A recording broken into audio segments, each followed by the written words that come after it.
how to enable dark mode in Windows 11.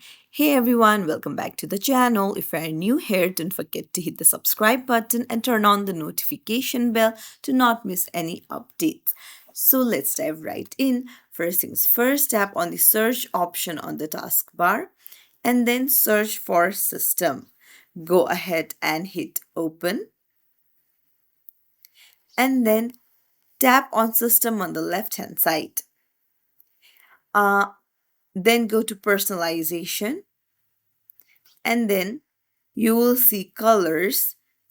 Tap on it and there you'll find choose your mode. So there you'll find a drop down, there hit dark. And there you go, dark mode has been enabled on your Windows 11. If you found this tutorial helpful, don't forget to like and subscribe to our channel for more tips and tricks. Thank you for watching.